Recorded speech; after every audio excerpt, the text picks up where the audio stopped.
Sveiki, gerbiami tautiečiai, lietuviai.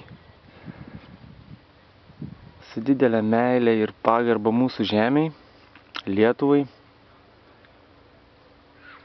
mes darom natūralų orą.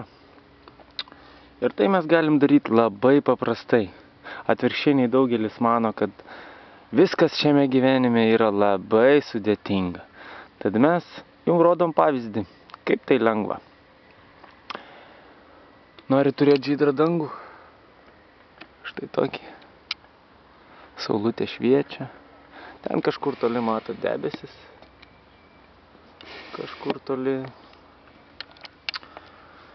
Tad ką jums reikia? Labai paprastai. Visi juk suprantam, kad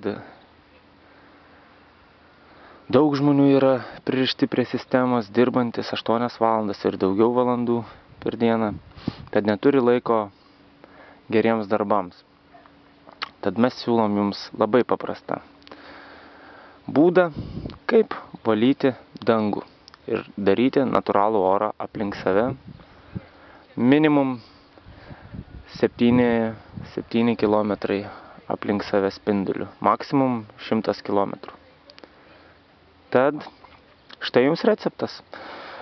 Paimam metalinį kibirą. Geriausia būtų, kad jį nudažytumėm juodai. Tada saulė, jeigu jį yra, saulė kimba, taip šildo. O kas kibirė? Kibirė matom acto mišinį. Čia, ką jūs matote, yra supilta 5 litrai 9% acto ir apie 3 litrus 70% acto. Ir vat šita mažytė bomba, kabutėse, daro didelį darbą. Tokių Lietuvoje jau ne vienas ir jų vis daugėja.